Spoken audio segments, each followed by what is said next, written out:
इश्क सादिक है तो अकीदा रख, इश्क सादिक है तो अकीदा रख, यार के गम सज़ा नहीं होते।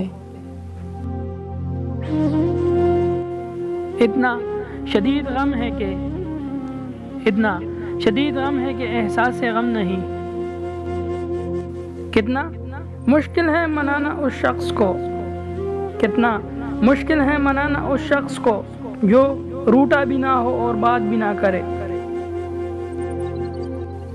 कमाल बात तो ये है कि लफ्ज़ों से ही खामोशी टूटती है और लफ्ज़ ही खामोश कर देती है।